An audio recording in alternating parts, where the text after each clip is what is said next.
அன்பர்களே, நண்பர்களே, உங்கள் பாலுவின் இனிய காலை வணக்கம்.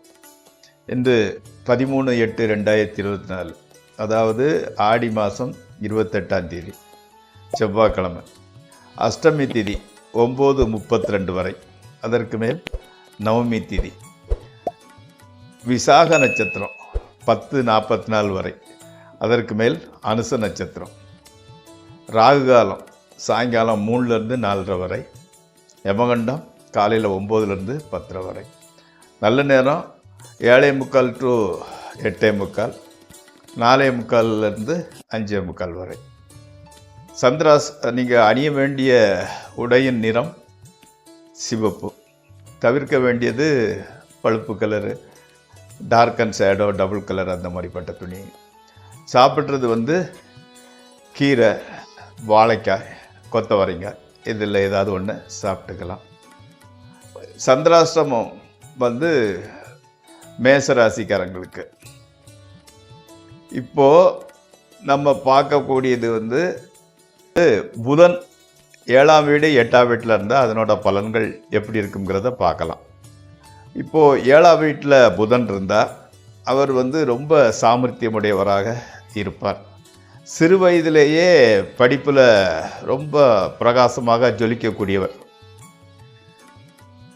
இவங்களுக்கு கல்யாணம் சீக்கிரம் ஆயிரும். சின்ன வயசுலேயே கல்யாணம் நடந்துடும். அழகான மனைவி, அதாவது ஆண்கள் ஜாதகமாக 7 இருந்தால் அழகான மனைவி கிடைப்பாங்க. பெண்கள் ஜாதகமாக இருந்தால் அழகான கணவன் கிடைப்பார். அதே மாதிரி அந்த லைஃப் பார்ட்னர், வாழ்க்கை துணையினால் சொத்து வரவு உண்டாகும் வாய்ப்பு இருக்கிறது. மனைவி ரொம்ப ப்ராக்ரஸ், முன்னேற்றம் உடையவராக இருப்பார். ஜோதிடம், கணிதம், வைத்திய சாஸ்திரத்தில் இவங்களுக்கு ரொம்ப இன்ட்ரெஸ்ட் இருக்கும். ஓரளவு கற்றுக்குவாங்க. அதில் ஒரு பாண்டித்தியம் உண்டாகும். வியாபாரத்தில் சக்ஸஸ்ஃபுல்லாக செயல்படக்கூடிய வியாபார நுட்பம் உடையவராக இருப்பார். அதே சமயத்தில் தர்ம சிந்தனை உடையவர். 8ஆம் வீட்டில் புதன் இருந்தால் நீண்ட ஆயுள், சொத்து அதிகம் சேரும், எதுலேயும் சுலபமாக லாபம் சம்பாதிச்சிடுவார். ஆனால் வீட்டில் உள்ளவர்களுக்கு சின்ன சின்ன உடல்நிலை பாதிப்புகள் உண்டாகும். மிகுந்த தாட்சணியம், இறக்க குணம் ரொம்ப ஜாஸ்தி உடையவர். குழந்தைகள் பிறக்கிறதுல கொஞ்சம் தோஷங்கள் இருக்கிறது, சந்தான தோஷம்னு சொல்லுவாங்க. இது அடுத்து ராசிபலன் நிகழ்ச்சிக்குள் செல்வோம். இந்த ராசிபலன் நிகழ்ச்சி உங்களுக்கு பயன்படுமாயின் அதை சப்ஸ்கிரைப் செய்யவும், நண்பர்களுடன் பகிர்ந்து கொள்ளவும். வாருங்கள், நிகழ்ச்சிக்குள் செல்வோம். மேசராசி. உடல் ஆரோக்கியம் நன்றாக இருக்கிறது.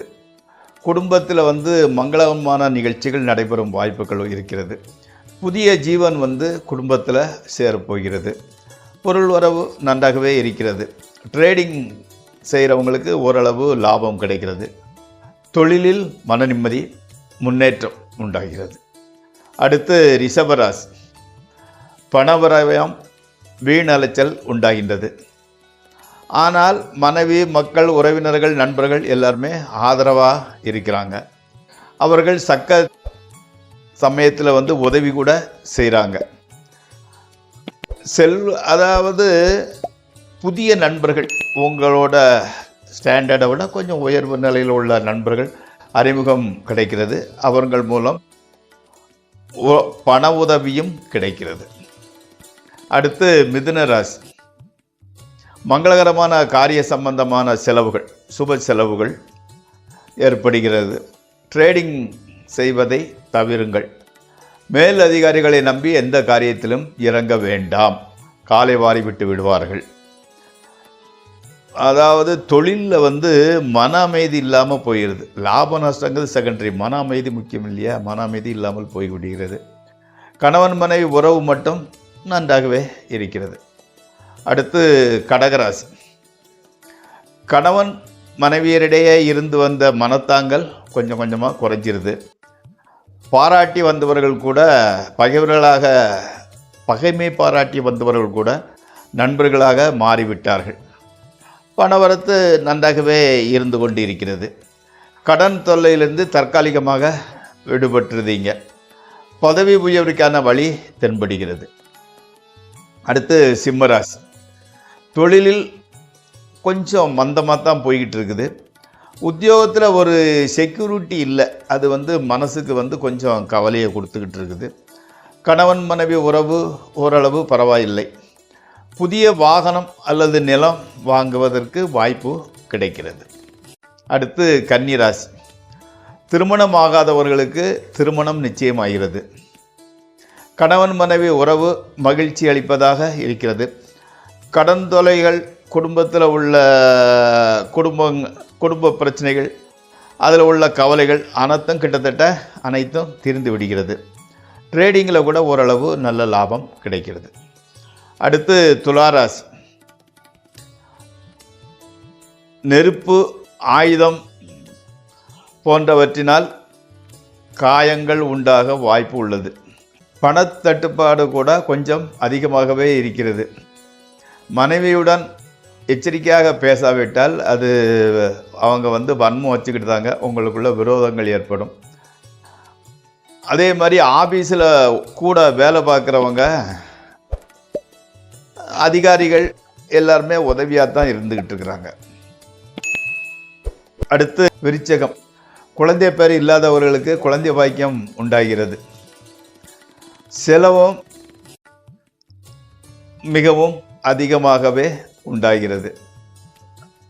கௌரவம், புகழ், அந்தஸ்து எல்லாத்துக்கும் குறை இல்லை, ஓரளவு நன்றாகவே இருக்கிறது. வேலை பார்க்குற இடத்துல சந்திக்கும் பெண்ணுடன் காதல் உண்டாக வாய்ப்பு இருக்கிறது. பணவரவு ஓரளவு நன்றாகவே இருந்து கொண்டு இருக்கிறது. அடுத்து தனுசு ராசி. எல்லா காரியமும் கொஞ்சம் தடங்களாகவே இருக்கிறது. வேலையில் கூட பெரிய அளவில் இன்வால்மெண்ட்டு இல்லை. ஏதோ ஒன்று ஏனாதானோ என்று வேலை செய்ய வேண்டியிருக்கிறது. மனைவி, தாய் ஆகியோரது சப்போர்ட் உங்களுக்கு நல்லாவே இருந்துக்கிட்டு இருக்கு. அதனால் நீங்கள் எந்த கவலையும் இல்லாமல் நல்லபடியாக இருக்கிறீர்கள். பண விஷயத்தில் கொஞ்சம் ஜாக்கிரதையாக நடந்து கொள்வது நல்லது. அடுத்து மகர ராசி. பொருளாதார நிலையில் ஓரளவு முன்னேற்றம் ஏற்படுகிறது. புதுமனை போகுவது, திருமணம் போன்ற சுபகாரியங்கள் குடும்பத்தில் நடைபெறப் போகிறது. மேலதிகாரிகளுடன் உதவியும் பதவி உயர்வு கிடைக்கப் போகிறது. உதவியுடன், அதாவது உங்களோட சுப்பீரியர்ஸ் சப்போர்ட்டால் உங்களுக்கு பதவி உயர்வு கிடைக்கப் போகிறது. பிரயாணங்கள் நல்ல பலனை தருகின்றன. பெற்றோர்களின் பேரண்ட்ஸோட உடல்நிலை கூட நன்றாகவே இருக்கிறது. அடுத்து கும்பராசி. ட்ரேடிங்கை கண்டிப்பாக தவிர்க்க வரும். உடல்நிலையில் அக்கறை எடுத்துக்கொள்ளுங்கள். சின்ன சின்ன பிரச்சனைகள் வர்றதுக்கு வாய்ப்பு இருந்துக்கிட்டு இருக்குது. அதனால் கொஞ்சம் ஜாக்கிரதையாக இருங்கள். உடல்நிலை பாதிக்கிறதுக்கு வாய்ப்பு இருந்துக்கிட்டு இருக்கிறதுனால மருத்துவ செலவு கூட கொஞ்சம் ஜாஸ்தியாகிட்டு எல்லாருக்குமே ஏதாவது ஒரு பிரச்சனைகள் இருந்துக்கிட்டு இருக்குது. மேல் படிப்புக்கு ஹையர் எஜுகேஷன் பண்ணணும்னு நினைக்கிறவங்களுக்கு வழி கிடைக்கிறது. வெளியூர் பிரயாணங்கள் அதிகமாக ஒரு பெரிய நன்மையை தரவில்லை. அலைச்சல் தான் மிச்சம். கணவன் மனைவி உறவு நன்றாகவே இருக்கிறது. அடுத்து மீனராசி. தொழிலில் ஒரு செக்யூரிட்டி இல்லாதது உங்களுக்கு மனசில் கொஞ்சம் கலக்கத்தை கொடுத்துக்கிட்டு இருக்குது. பொருள் வருவதில் கூட கொஞ்சம் டிஸ்டர்பன்ஸ் இருந்துக்கிட்டு இருக்குது. தேவையில்லாத மனக்குழப்பம். கணவன் மனைவி உறவு நன்றாயிருப்பது கொஞ்சம் ஆறுதலாக இருந்துக்கிட்டு இருக்குது. சுற்றத்தினர், நண்பர்கள் உங்களுக்கு சப்போர்ட்டிவாக தான் இருந்துக்கிட்டு இருக்கிறாங்க. நண்பர்களே, இந்த ராசிபலன் நிகழ்ச்சி இத்துடன் முடிவடைகிறது. நாளை மீண்டும் சந்திப்போம். உங்கள் பாலு.